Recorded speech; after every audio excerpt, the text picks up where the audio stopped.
Jared the Boss Man Show, and a first time guest for you on the show. Met this brother at Titans training. He came out there for a couple of days. He is now the ESPN.com Titans reporter, Teron Davenport. Brother, what is good in the Ville, man? Talk to me. Oh, it's all good, man. I'm sitting here on the West End playing, what do you call this game? Sandbag with my wife and one of my daughters, man. Life is good, just got done work and we're just hanging out. Let me ask you, bro, talk to me about how's your adjustment been to Nashville coming up from Philly, man, coming down to Nashville? How's it been for you? Yeah, the adjustment has been fine. I mean, it's obviously a slower paced city, but I really like just the energy and the growth that this city is undergoing. So it's pretty cool, man. It's been a great adjustment. There's a lot to do, and my family and I we're really enjoying the switch. And I can't wait for the wintertime where I don't have to worry about going to my car and turning it on, before even turning it on, pouring hot water on the door so it unfreezes and then opening it.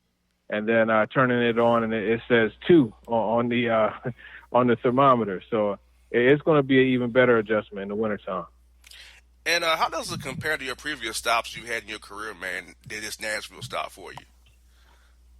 I think it's a lot similar to Baltimore. As far as the city itself is very similar to Baltimore. Team-wise, this is basically the same thing I saw in Philly in 2016, to be honest with you. It's just a young team, right? And they're figuring out, they're trying to learn how to win. And the thing that's different with this team is you got these guys that are winning close games. And that's something that the Eagles weren't able to do in 16. They lost so many close games. And all they needed was a few things to go their way and find ways to make those things go their way. And they would have been a much better team, had a much better record. But this Titans team is finding ways to win. I think the other thing that you have to look at is just the coaching staff itself, the way that they are so involved with these players. I mean, it's literally hands-on. They're literally out there breaking a sweat with the players as far as going through drills and those type of things. So that's similar, and just the energy. I came in right after Chip Kelly and the crew left in Philly, and I'm coming in here right after Mike Mularkey and that crew left. And it's the same type of vibe in the building where everybody is so refreshed. The different people I talk to, they talk about just, having a better mindset, a more upbeat mindset and feeling a part of something special. So those would be the similarities for me. I got you. In the 3-1 start after was the preseason 0-4 and preseason 3-1 coming out of the first quarter of the year. That game in Miami, I know that Miami game probably the longest game probably in your career ever. All them stoppages they had in Miami, but coming off that game, losing Delaney Walker, Lawan getting knocked out, and losing guys, Marcus got hurt in that game. I mean, to come out of that and get through Marcus not being able to grip a ball or what have you, and now you're 3-1 under a new head coach and a new regime. I don't know, the building over there at St. Thomas Sports Park must be very upbeat, must be very hype, and the guys are enjoying coming to work right now. Oh, yeah, they're definitely enjoying coming to work, and they have their saying for the boys, right? That's the whole thing. It's a family atmosphere, and they're playing for each other as well as their head coach. So that's what you have, and you mentioned those adverse situations that they had to face. And I remember talking to Vrabel when I first got here. I asked him about the culture, and he was saying how he looked forward to going through an adverse situation, facing some adversity, and how that would kind of give him a gauge on where the team really is culture-wise and mentality-wise. And they've passed with flying colors. I mean, anytime you could go into a game without your starting quarterback and figure out a way to put enough points up to beat a division rival in the Texans, you've done an excellent job. And then when you have your backup, turn starter, get knocked out, and you come in with Mariota and you beat a team like the Jaguars and then come back and do what they did against the Eagles, coming back from 14 down, the character has been formed with this team, and I think it's really showing. So I'm definitely impressed. I think this is a team that should be in the top 10 rankings at the very least, because you look at their back-to-back wins, and they're a solid team, a complete team. If they can continue to score points on offense, that defense is legit. So it's going to be interesting watching how the next 4 games play out for the Titans. And speaking of that perseverance through injury, Teron is like losing Delaney Walker, losing Jonathan Cyprian out there. Vaccaro's now hurt. Different guys getting injured. Dennis Kelly was even out with an illness. I mean, and now you're losing guys left and right, but you're still keeping on going. That mentality of next man. I know it's kind of like life keeps going on next man up, but Bama to replace these guys, I think the coaching of the staff, the scheme is helping and the guys buy in because losing talent, like I'm sitting with Atlanta, if we're going to tank right now, but you guys are persevering through the injuries and still winning games at a good level there. Yeah, those guys are doing an excellent job of fighting through the injuries and just finding ways to make it work. I think that's really the key. When they lose a player, they find a way to work around it. And it really is that next man up mentality. And that's just, again, it goes back to that coaching staff. But I think John Robinson, the GM, deserves some credit, too, just for how he was able to load that roster. I mean, they're going now to their number 3 safety. You know, they've had 2 guys hurt. They're going to the number 3, Kendrick Lewis, who coincidentally is so familiar with Dean Pease because of their time in Baltimore. He could step in and be the starter. Now, he may not bring the same spike against the run that Kenny Vaccaro brings, but he's still going to be a legit option. And then they have the backup, Dane Cruikshank, that could, the rookie that could come in and play too. So John Robinson has done a great job stacking the roster. One of their best pass rushers was a second-round pick in Harold Landry, and he's doing really well too. So they've done an excellent job. And speak about Marcus Mariota's development as a quarterback, and do you feel like now he's secured a Titans on a second contract? Because his 5th-year option comes up next year. And do you feel like around the building people believe that Marcus is the guy going forward? No need to draft a quarterback in Tennessee now. Yeah, I think he secured that deal because if you look at it, even before that game that he had this past week, you look at the Jaguars game, right? And he came in and he was such a factor late in the game. His run, his completion to Corey Davis, to both of which were for first downs, in key situations. They found a way to let him be showcased, and that's really what it was all about, and bringing Matt LaFleur in. And you're going to see Mariota statistically continue to elevate because he's going to get more and more comfortable in this scheme. So the whole thing around whether or not he's earned a contract, he definitely has. Now, it may not be a huge one like Aaron Rodgers, rightfully so, but I think along the lines of Ryan Tannehill, a Kirk Cousins type of deal, I think he should more than easily be able to fetch because, end of the day, when I look at him and I look at Kirk Cousins, I think Mariota's the better quarterback, to be honest with you. I can go with that because you like that? Nah, Kurt, I hate that, brother. You're not that good. Hey, look, you just look at crunch time, that's when Kirk crumbles. You got that right.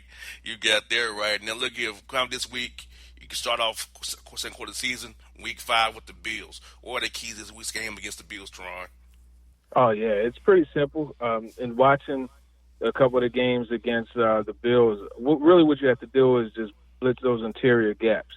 Send your inside linebackers in there to get that instant pressure. You also have to mix in those nickel blitzes, blitz your corners, because the problem that Josh Allen has is he's not the best at diagnosing the blitz, and not being able to diagnose it, you obviously can't figure out a solution to it. So he doesn't know where his hots are all the time. So you could create different situations where, you'll get a sack or you'll force him to make a bad throw. If you watch the Packers game, they blitzed Martinez the one time on the interior blitz. They flushed him out the pocket. And his big arm, that's a gift and a curse, because using that big arm, he thinks that he can make some of these throws that he was able to make at Wyoming when they're going against Utah State. It's a little bit different. You can't throw across your body in the middle of the field when you're, running to the opposite side and not expected to get picked off. So those are things that you have to do.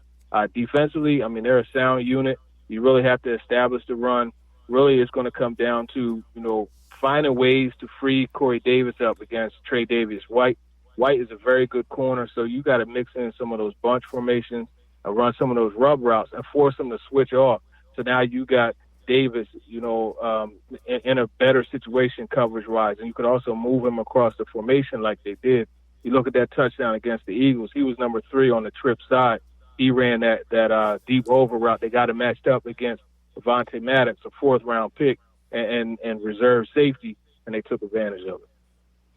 Last one I got for you, brothers, is so Titans outlook the rest of the year, bro. You think they're gonna make the playoffs, be a wild card team, win that division? What's your feeling about the team for the last four games of the year, bro?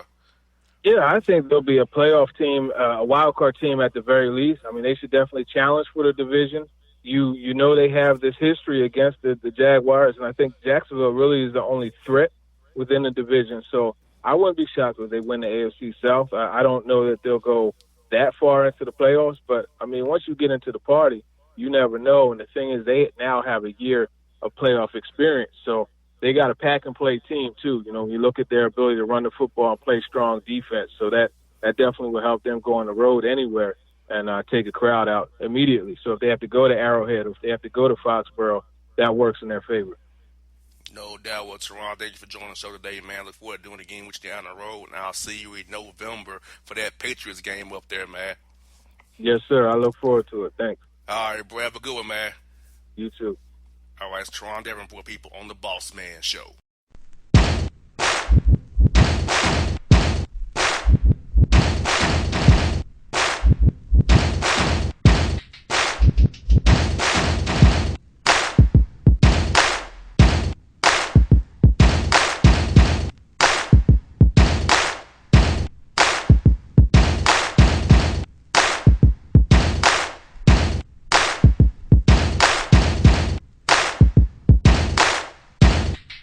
It's maybe the night that my dreams might let me know all the stars are closer, all the stars are closer. Tell me what you gonna do to me.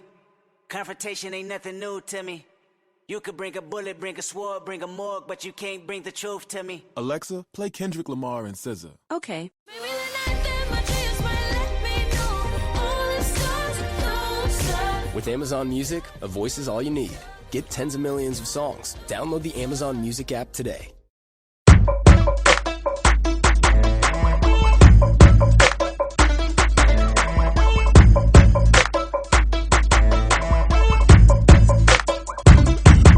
What you doing? Who you with? What we gon' do?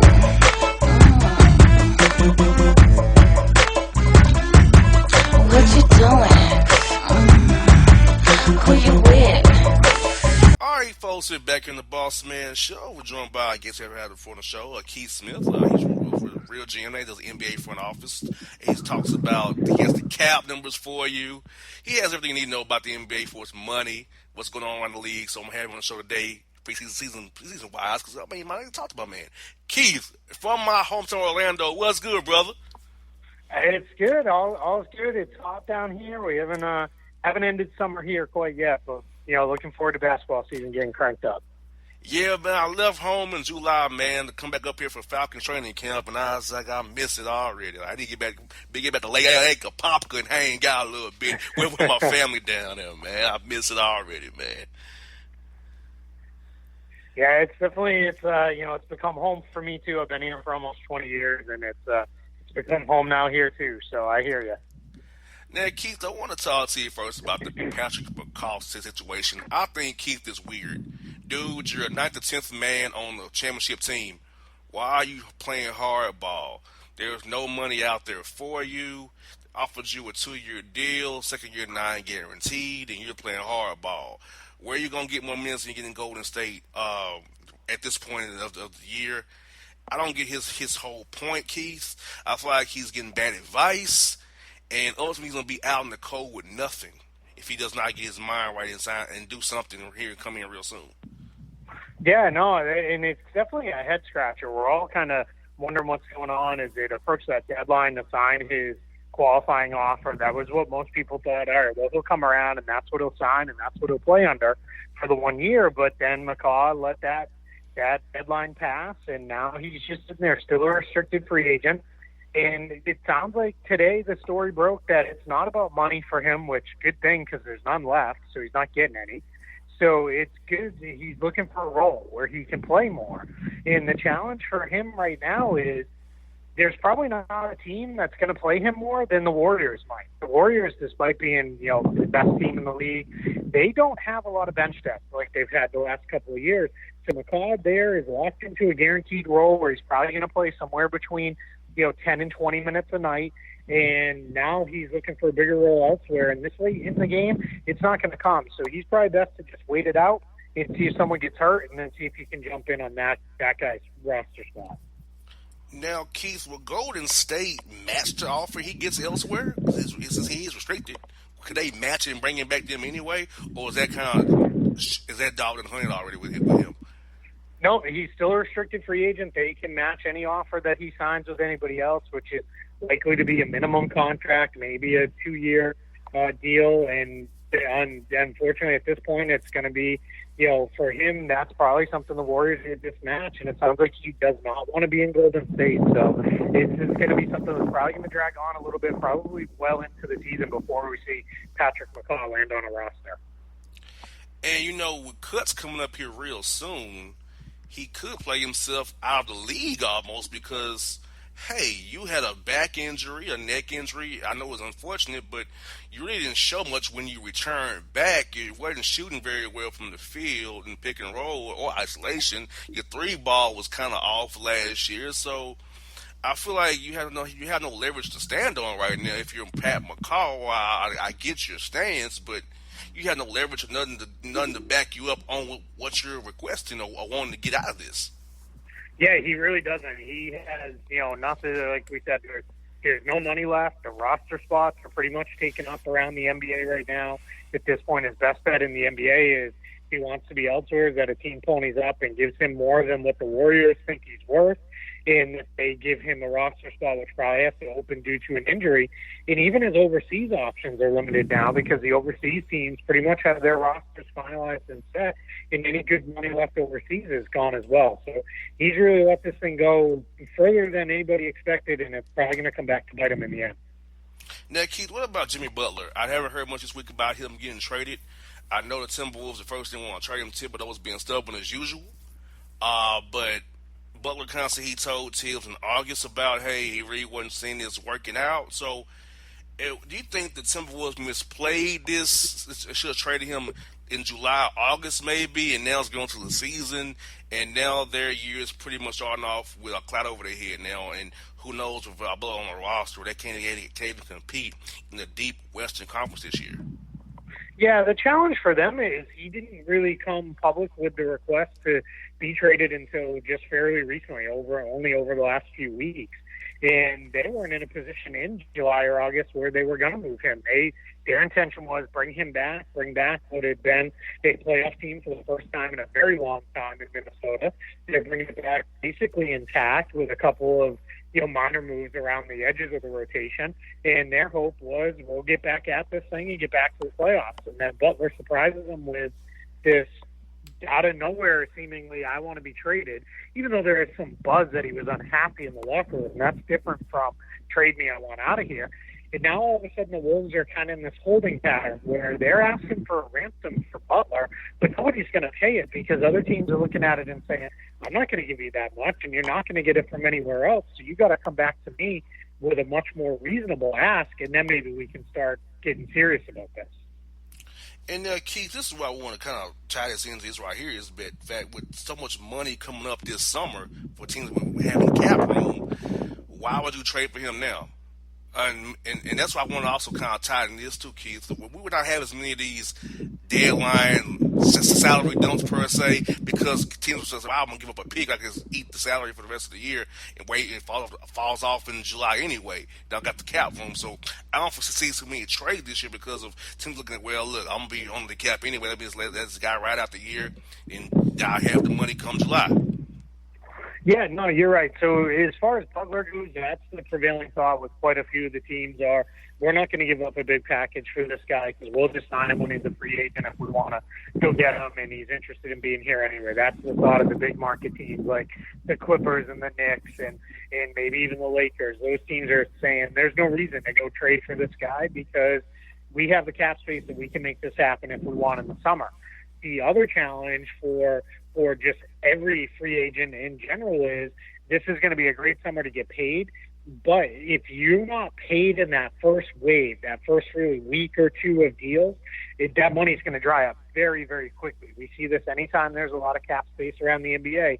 teams just can't help themselves. So they spend a ton of money right away, and that's where it goes. As far as trade deadline, we'll see. Sometimes what ends up happening is guys who are on expiring contracts become a little more movable because teams say, well, hey, I'm not really taking on any risk. I can just move this guy, and then I can end up with getting that money off the books this summer anyway, and it's not going to have any long-term impact to the cap. So a lot of that will depend on what teams are where and who needs what when it gets around the trade deadline.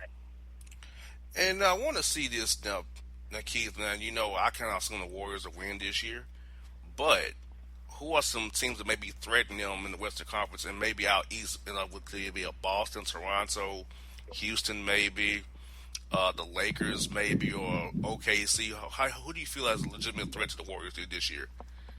Yeah, I mean, you name the big ones in the West. It's the Rockets for certain. They were right there last year. The Rockets, I know a lot of people are down on them because they lost Trevor Ariza, and are they going to be better or worse? But they've still got a lot of talent there. I'll tell you, got to watch in that lineup that they love, and they think he's going to be a better fit for them than Ariza was, and that's James Ennis, who is really, seems to find the team for him where he's going to work best. Then you've got OKC. They've got a lot of talent, plus a very good defensive team when they're fully healthy, especially if they've Andre Robertson back. You need to have a lot of those guys who are in that 6'5" to 6'8", 6'9" range that can switch and do a lot of things.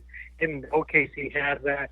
Utah believes their defense can, compete and hold the Warriors down enough to be competitive. And then on the east side, it's Boston and Toronto. Those are the two teams that are feeling like, hey, we could go for this.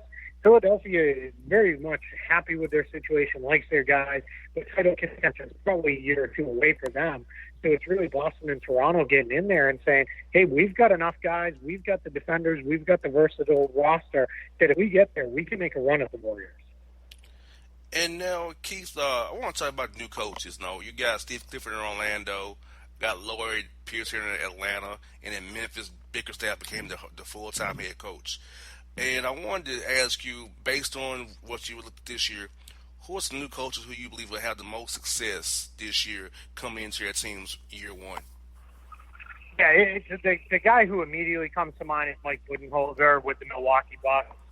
It sounds like, he's in just a great spot there. That was a good team already that just really needed to have a coach that was a little bit better than Jason Kidd or Joe Prunty. So Coach Bud's going to do a really good job there. Nick Nurse will do a nice job with Toronto, just an established roster. As long as Kawhi Leonard stays healthy, even though he's a first-time head coach, he should have a solid run at things. So those are two guys who come to mind immediately for me that I think are going to get a lot of pub as far as guys who really help maybe take teams to the next step or get them past where they had been previously. If I want a guy for you, Keith, does Kawhi Leonard finish in Toronto? Does he force his way out at the deadline, or they realize he won't sign there, or he'll end up staying there long term? In your opinion? Yeah, I don't think he's going to force his way out of the deadline, but I don't think he's going to be there long term either. I think what you'll see is Kawhi will have a nice season for the Raptors, probably have them competitive and in the mix for the top of the Eastern Conference, and then I think you're going to see him move on after that and head back to the West Coast. That seems how this was going to play out all along. The Lakers and Clippers are both in position to be able to add Kawhi without doing too much else beyond just clearing out some of their cap holds for their free agents. They'll be able to sign him. So I think you're going to see him have a nice year in Toronto and then move on to the West Coast. And one more on Toronto before we close up here, Keith. If Kawhi Leonard leaves, does that pretty much guarantee that Kyle Lowry will be traded in the offseason somewhere else? Because that team will be blown up pretty soon after that. Yeah, it probably depends a lot on how this season goes. If the Raptors have a really good season, if they make the finals, even if they lose Kawhi, they'll just go back in and try to get whoever the next guy is that they can bring in and try to replace him as best they can. If they have a disappointing season, let's say they don't even make it to the Eastern Conference Finals and have another early playoff flameout, I think you're going to see Masai Ujiri say, you know what, it's time to make some serious changes here in Toronto, and I think you're going to see that roster look drastically different next season than it does right now. I hear you, Nate. Keith, thank you so much for your time again, brother. Hey, enjoy Orlando, my favorite place, my hometown, man. Yeah, that's why I love having the show. I know you know how it is down in my hometown, so I love you for that, man. Have a great one. Talk to you real soon this season, man. Absolutely. Thanks for having me. I appreciate it. All right, folks, it's Keith Smith on the Bossman Show.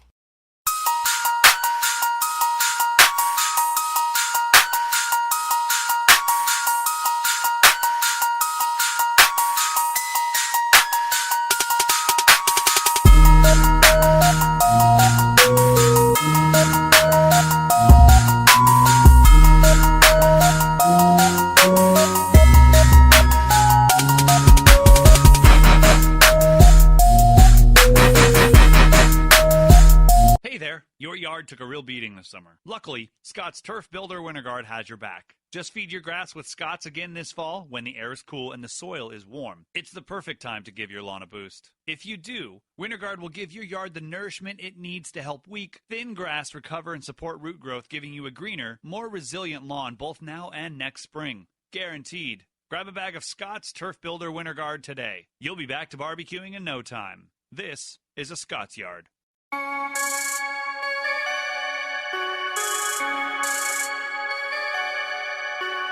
Judo.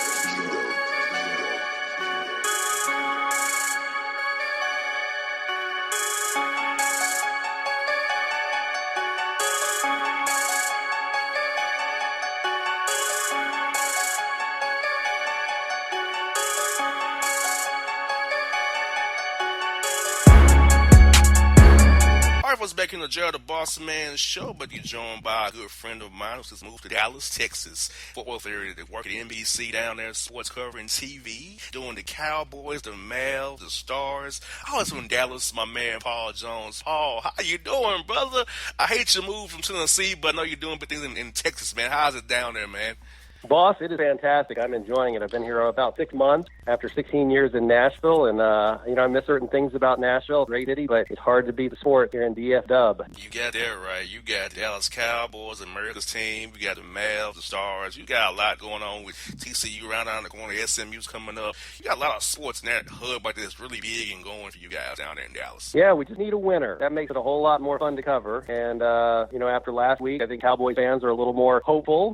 They were kind of been an ebb and flow in terms of emotions for Cowboys fans. After the opener in Carolina, people were pretty down. Then after the Cowboys beat the Giants on Sunday Night Football the following week, people were talking about going to the Super Bowl. Then that talk calmed down after the loss to Seattle, and then finally a win last Sunday against the Lions. Although the fact that was as close as it was would temper a little bit of my enthusiasm if I were a Cowboys fan. And I guess I am a Cowboys fan to a certain degree. It's good business, right? You got that right. Now, offensively I'm looking at the offense. I just feel like they need somebody who can stretch that field. Terrence Williams is missing off the field personal reasons, whatever Jason Garrett said today. You also have Hearns and those guys. But to me, you need I know Dez Bryant was what he was, but he did pose a down-the-field option that gave you a threat. But I feel like Dak Prescott tends to check the ball down, not take a risk. So I feel like it's a catch-22. So if Dak would take more chances, maybe you could get more supposed to play down the field, maybe, for the Cowboys offense. I think the Cowboys offensive coordinator, Scott Linehan, is still trying to tinker a little bit. We're still early in the season. There certainly were a lot of dump-down passes at times, but Dak has also shown a great proficiency throwing the ball deep. He connected with Tavon Austin for a long touchdown against the Giants. He hit Zeke Elliott on the game-winning drive last Sunday against the Lions on a huge pass play that was a beautifully arced ball into Zeke's hands. And so Dak certainly can do it, but you do need some wide receiver help, and a lot of people around here don't really feel like the Cowboys addressed that issue after losing Dez Bryant or letting him go, and then the sudden retirement of Jason Witten, the trusty tight end who Dak could always find open in the red zone and lead to a touchdown. So with those two guys gone, the big question was how will the Cowboys do in the passing game. They tried to do it by committee, and it hasn't shown a lot of payoff at this point. I know Dez Bryant is still out there and still tweeting about wanting to come back to the Cowboys, but everything I'm hearing on this end is that the Cowboys aren't interested in that. Yeah, I think he should move on. I'm like, dude, they don't want you. They cut you. And I feel like he's like that. He's like that ex that still loves his ex-girlfriend, and she doesn't want him anymore, but he still loves her no matter what. That's how I feel. That's how I look at Dez Bryant. Dude, it's over. They don't want you anymore. They let you go. And Jerry Jones is a good salesman. He played you. He signed off on you leaving, sir. He's the one who said, okay, let's do it. And you're missing that whole point. Yeah, well, I think he's hoping that some of these struggles in the early going in the passing game will maybe make the Cowboys change their minds, but certainly doesn't appear that. And the fact that they beat the Lions on Sunday and they got to 2-2 on the season, I mean, that's a whole lot different than 1-3. You have a lot of reason for optimism being 2-2 after 4 weeks. NFC East is looking wide open. A lot of crazy things happening last Sunday. So, who knows? But I definitely get the feeling that as much as Dez wants to come back and wear the star, he needs to look elsewhere. And, people are kind of wondering what's taking so long. And it sounds like he's been somewhat choosy. He had a chance with the Ravens earlier in the offseason. That didn't work out, or he didn't take it, whatever the case. And I'm wondering if he regrets that a little bit at this point. I think he does. 3 years, $21 million, $10 million guaranteed in year one. That's what he was offered, and he chose to turn it down. But he'll never admit that he regrets it. He would never admit that. I'm going to say he would tell James Slater or Mike Fisher probably if he did. Hey, I've only been here 6 months. Give me some time, although, that one may be a tough one to crack.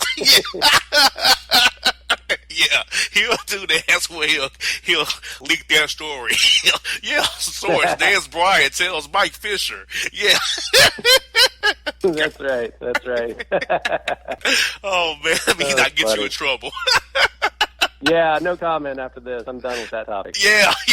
So let me talk the Cowboy defense. Sean Lee's hurt again, but my man from Notre Dame, Smith, is playing well. I see the young guys, Lewis and Byron Jones and Owuzie out there working hard. Tank Long doing his thing. So does the Cowboy defense have enough, Paul, in your opinion, that they could make a run in the playoffs maybe, with the NFC's being kind of down right now, and with those young guys grow up some more, and Sean Lee gets healthy for a good stretch to get them over the hump there in the quarters 2, 3, and 4 this season here going forward? Well, certainly they have the talent on the defense side of the ball. You mentioned Sean Lee's injury. Leighton Vander Esch, their first-round pick, has stepped up huge. I think the Cowboys coaching staff is really impressed by what they've seen from that young guy, and 55 is making a lot of plays out there. He has a lot of speed. He's getting guys quickly after they catch the ball, and he's taking them down decisively. So I think there's a lot of enthusiasm about guys like him. The hot boys, they're the guys who get the sacks up front, led by DeMarcus Lawrence. I mean, DeMarcus is having an incredible season, a guy playing under the franchise tag. He's handled it with a great attitude. He didn't complain, and he said, you know what, I don't even want to talk about it. I'm going to go out there and do my job. And I think he's eyeing that big payday next year, and kudos to him because he's gobbling up quarterbacks almost every Sunday. And I think that the Cowboys defense does have the talent to help the Cowboys make a run this season, but as was shown in the opener against Carolina, the offense is going to have to get points. And if the offense is inconsistent, which it has been throughout 4 games this year, and it stays that way throughout the entire season, no matter how good the Cowboys defense is, I'm not sure it's going to get the job done. So it's hand in hand, the offense, the defense, the special teams, they all have to make the plays. And, shout out to the special teams. Brett Maher, the kicker for the Cowboys, missed his first attempt of the season. He was the guy who the Cowboys opted to go with instead of their longtime kicker, Dan Bailey. A shocking cut on cut day, letting Bailey go. They go with Maher, a guy who had never made a field goal in the NFL. He comes in his first attempt against the Panthers, misses it. You're thinking, boy, this could be devastating for him and his psyche, but he's bounced back, and he's drilled them ever since, including that game winner against the Lions on the final play of the game. So it's a team game, boss, as you know, and the defense can be as good as it wants to be, but I don't think this is going to be like a Ravens Super Bowl team where the offense can be and the defense carries the way. I think they both have to have really good seasons going forward. You got that right. Now, last question for the Cowboys I got for you is this. How close is it for Earl Thomas? Did Jerry Jones, was he going to give them a second-round pick? Seattle would take it, or that never got that close at all? From everything I've heard, it never got that close. The Cowboys did not want to part with as much as the Seahawks were asking for. And, as much as Earl Thomas wanted to come to Dallas, he made that clear at the end of last season when he ran up to the Cowboys head coach Jason Garrett in the tunnel and said, come get me, coach, come get me. I'm sure there was an interest from the Cowboys because Earl Thomas is quite a talent. But from everything I've heard, it never got, that close to happening. And, then poor old Thomas, look what happened to him last week. And, you hate it for him, but it's not gone well for him. But the Cowboys, I think, feel okay about not making that move.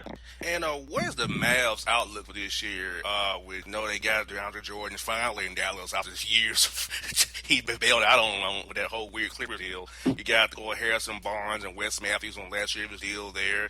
You got you got the kid Doncic that you drafted. The Hawks should have drafted, in my opinion, but the Hawks made a horrible trade with you guys. That's just the Thank you. Of the day. Thank you, boss.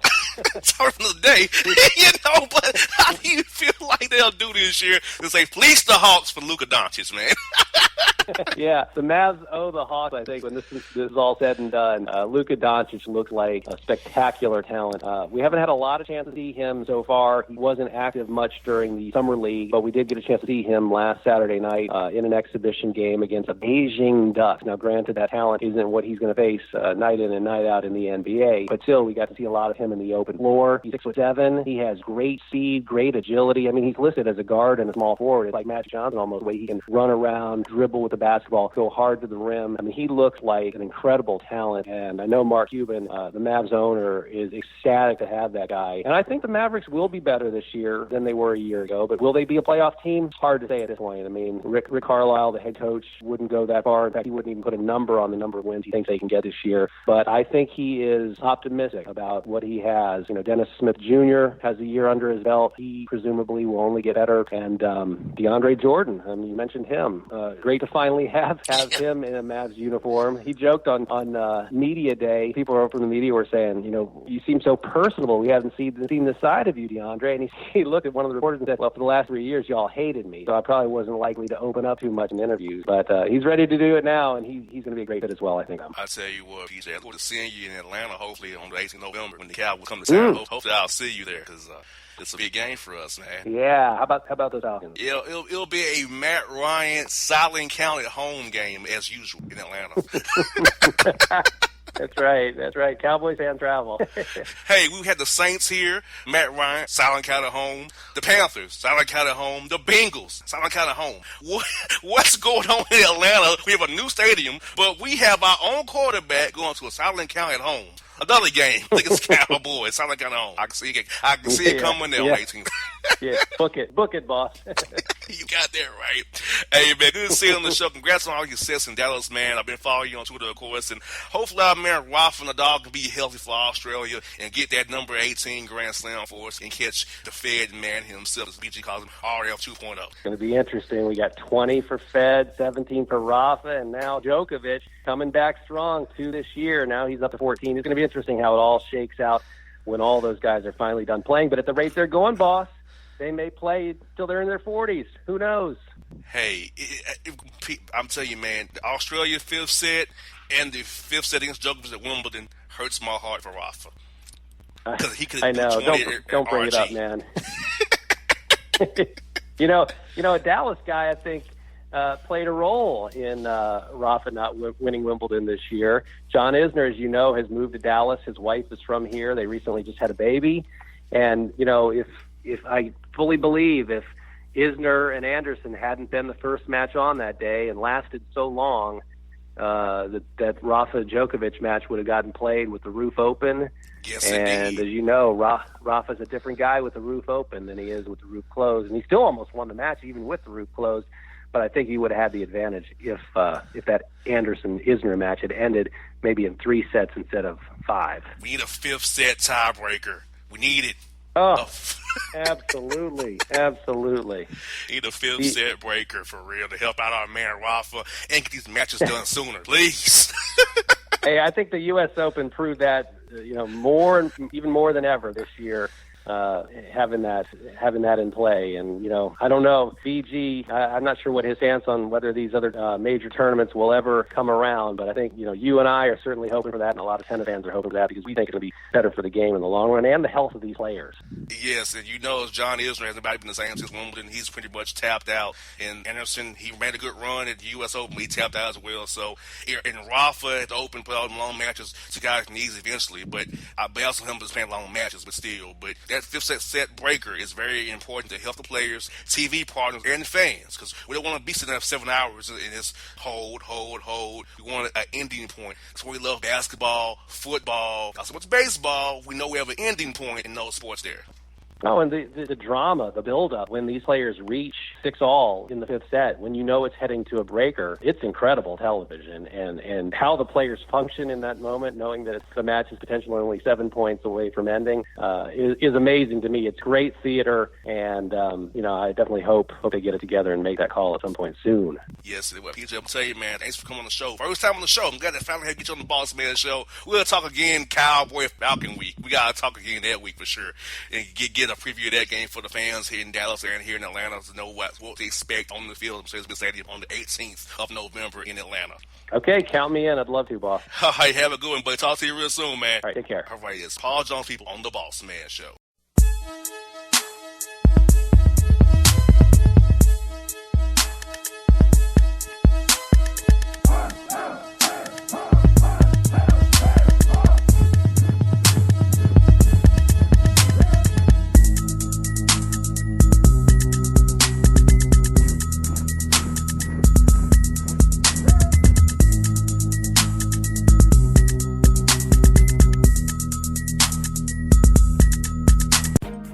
A gorgeous tan from Suntan City gives you an inner glow that relights the fire when you run into your first crush. Vicky, who was that? An old boyfriend. Lucky you just tanned at Suntan City. Lucky he's single. We're doing lunch tomorrow. Won't be single for long then. During Tour of the City, try all 5 tans, including spray tan, for just $4.99. Restrictions may apply. Click to buy now. Suntan City, let yourself shine.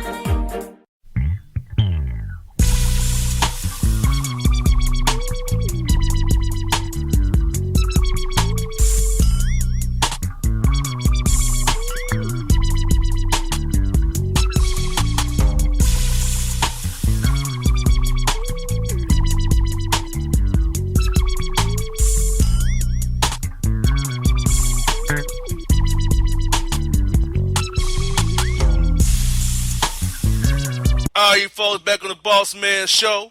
Time to go out 20 West, up 78, out 22 to Memphis, Tennessee, to my man about to head. He had a great weekend of Memphis madness. Penny Hardaway back in the city. The Memphis Tigers are back, allegedly. It's the man himself. Click Sports Bar and Billiards, Till Like It Is show. It is J.C. Smith. What's good, my good brother? Yo, what's good? What's going on, man? Man, bro, trying to get these Falcons to stop somebody, bro. Man, they can't stop a middle school football team right now, man. They sure can't, bro.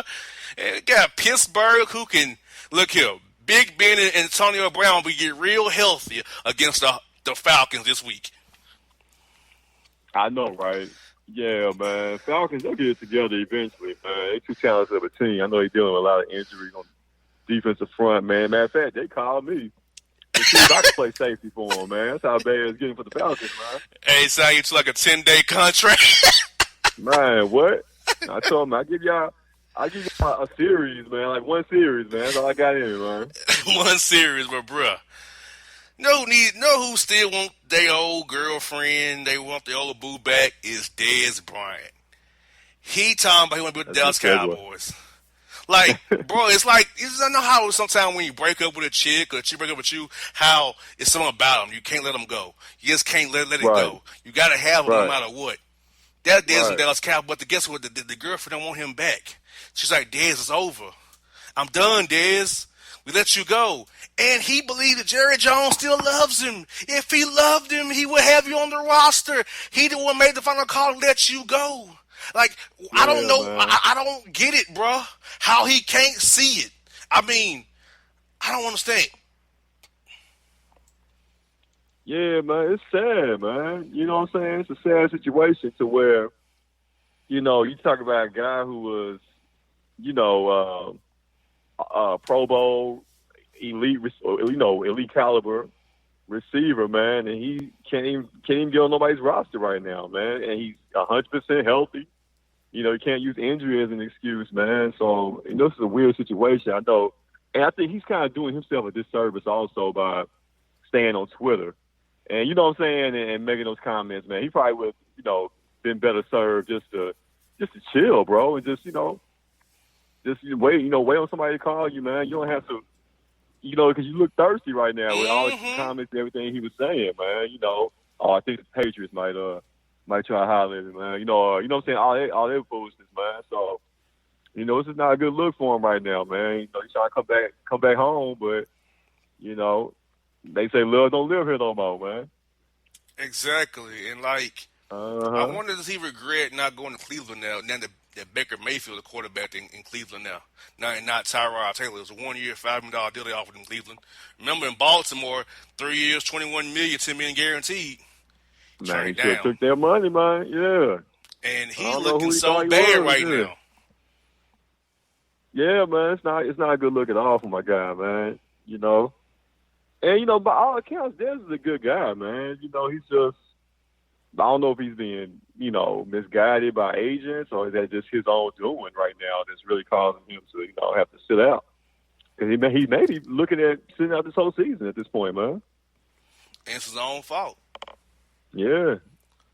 And, like I said in previous shows we've had together, he did not have the foresight to see that they're right on the wall. They gonna cut me. Mm-hmm.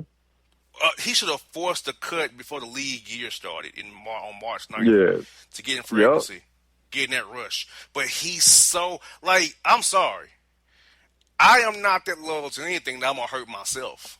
Exactly, man. And I think it's, you know, a little loyalty, you know, kind of blind to him there also, and I realize it's a business. And these folks will cut you, you know, in a heartbeat, man, you know, without thinking about it. You know what I'm saying? So, you know, I hope that, you know, he can bounce back maybe next year. And because, you know, he's 29 years old. He's still relatively young, you know. You know, maybe his best years are behind him, but he could still be a, you know, red zone threat, man, guy that could be, you know, potential, you know, double-digit touchdown, you know, a season type of guy. You know, but he's got to, you know, just latch on to the, you know, the right team, man, and you know, and all that good stuff. But his days as a Cowboy, they're definitely done, man. And if Dez was to know how loyalty means nothing and business means anything, look at Earl Thomas. The guy left his heart and soul out there for the Seahawks. They wouldn't pay him.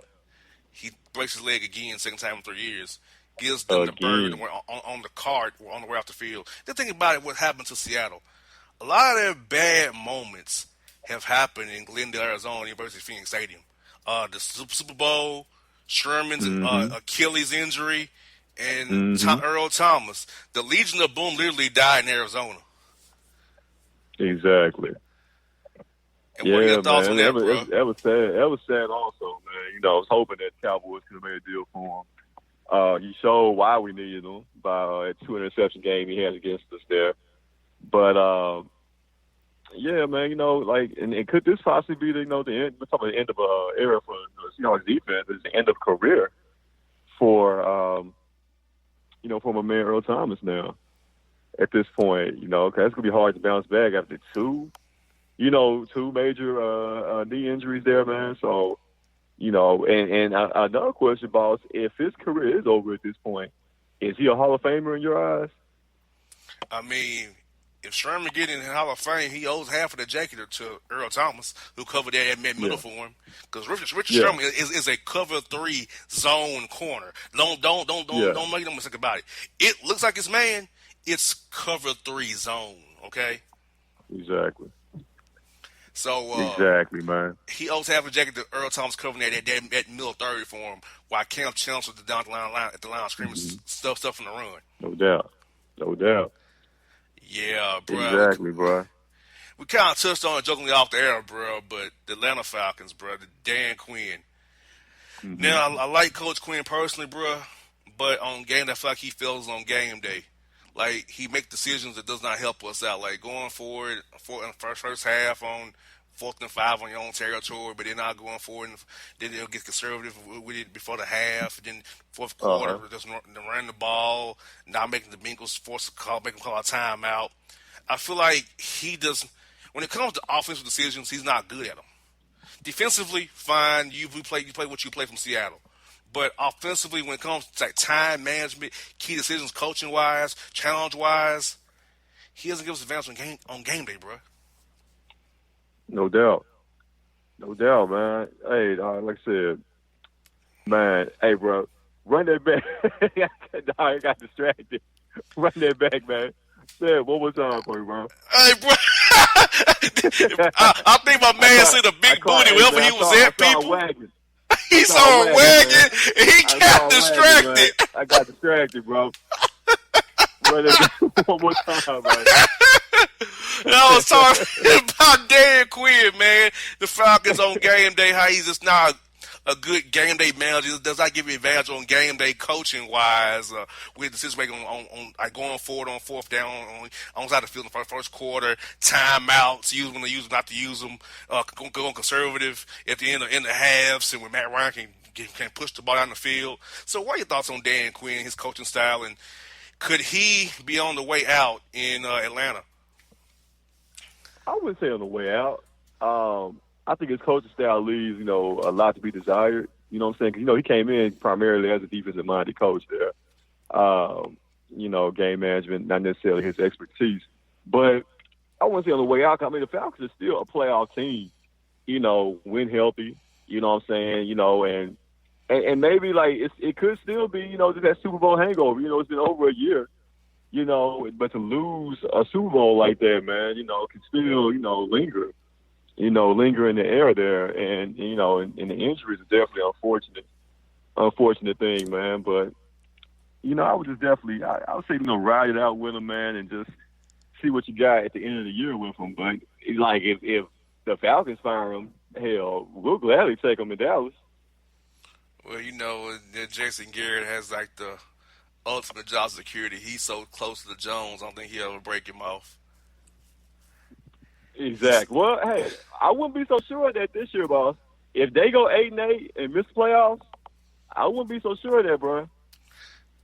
How can we keep Jason? I think this could be the end of Jason Garrett, man. I got a feeling. You got a feeling. I got you. I got a feeling, bro. Hey, I just hope they lose to the Falcons on the 18th of November. All I hope. Lose. I can't wait to see that happen. I'm going to have fun. I hear you, man. I'm like, hey, Dak, tap dancer. How you doing, brother? Zeke Elliott, tap dance. Raccoon, huh? Raccoon. Man, don't do him like that, boss. Don't do him like that, boss. Bro, I'm going to come out there with a daggum cane and start tap dance. Man, you a fool, man. Don't be so mean, bro. Don't be so mean. Come out there tap dancing, playing Lift Every Voice and sing to them both. Does this hurt you? Hear this bother you? Oh, fool, bro. Hey, last thing I got for you, bro, is this. The Panthers signed Eric Reed. He has no plans to drop his case of collusion against the NFL. And he's back in the league again. Now, my question is, will he kneel tomorrow, or will he stand? That's my biggest question. But how you feel about him being back in the league? How you feel about him still having his collusion case against the NFL, even though he signed with the Panthers for a 1 year, $1.9 million contract? Hey, man, I'm glad, he's back in the league. He definitely deserved to be. No reason why he should have, been out of the league in the first place. You know what I'm saying? But I hope he does, kneel or show some form of solidarity there, man. You know what I'm saying? And I think he will, man. I think he will just kind of, to rub it in the face, rub it in the nose of the NFL there, man. That's what I would do. So I hope he definitely abides by that, man, and does something to show, hey, y'all try to get rid of him. Y'all try to keep me out, but I'm here, bro. And it hurts, bro, because I told Dan Quinn and Arthur Blank to sign him. They gave me a look like, we don't need him here. He might be too controversial. And the division rival got him, of all the teams. Right. Of all when you need him, like they need him bad. Right. And you pass over because of what? You're in Atlanta, a town where it would go over very well, him doing what he do. Exactly. But, hey. Exactly, man. They thought about money first. And speaking of money, we know y'all are making money at this sports bar in Memphis. So talk to the people about clicks who have not heard about clicks on the show. I can listen to bro, because you might not know we have now picked up 14 new affiliates here on the Bossman Radio Network here. So not heard about Clicks Sports Bar in Memphis. Tell them about Clicks, what you got to do down here with the Three Kings in Memphis, brother. Man, Clicks to go down each and every Saturday night. You know how we do it, man. The livest karaoke spot in the city, baby. It's what we do, man. So make sure you come on out if you're in the city, man. Tonight is popping, man. Come through. Drinks on me. drinks on me. Just say JC at the bar, and you get one free drink on me, man. How about that? No doubt, folks. You go to Clicks. It's live. It's in color. It's personable. You got DJ Sweets, Brandon up with, and JC on the microphones with your help doing your karaoke thizzle at Clicks Sports Bar and Billiards. Get your good food. Get your billiards in over there on Malco Way in the city of Memphis, baby. Bruh, good to talk to you, my man. We'll get it next week, bruh. Hold it down tonight at Clicks, my good brother. All right, boss. I'm going to get up with you, my guy. Appreciate you. No doubt, bro. Take it easy, homie. All right, boss.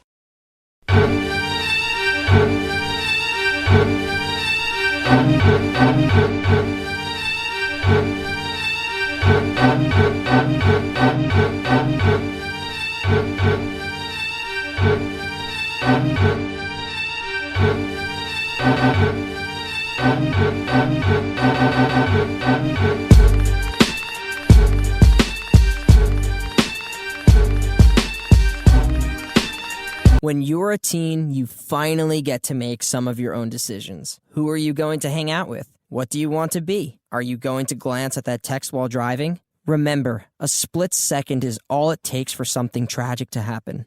Be in the zone. Turn off your phone. Visit childrenshospital.vanderbilt.org/BITZ to learn more about our teen driver safety program. Brought to you by Monroe Carroll Jr. Children's Hospital at Vanderbilt, the Ford Motor Company Fund, and the Allstate Foundation. Hello, my name is Travis Williams, President and CEO of Academics and Athletic Consulting, focusing on educating and empowering tomorrow's collegiate athletic leaders. My passion is for the education and genuine concern and care for today's student athlete. It's the centerpiece of my life's work. A college education, both in and out of the classroom, is a truly rewarding benefit. For more information on AAC, you can go to www.academicsandathleticsconsulting.com. Once again, www.academicsandathleticsconsulting.com.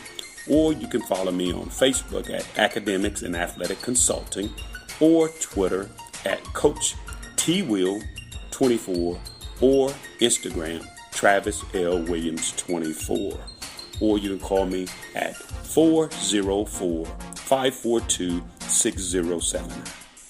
Once again, AAC is very proud to partner with J.R. McHenry of the Bossman Radio Show, covering sports and entertainment across the country. Please tune in weekly for informative, entertaining, and expert analysis on today's sports and entertainment topics. Thank you.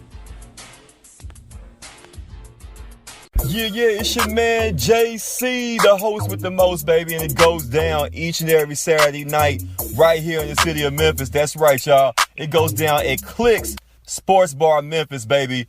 3705 Malco Way, Memphis, Tennessee, 38125. Come out and join us, the Three Kings, each and every Saturday night for the livest karaoke in the city. Everybody gets in free till 10 p.m. Only $5 after.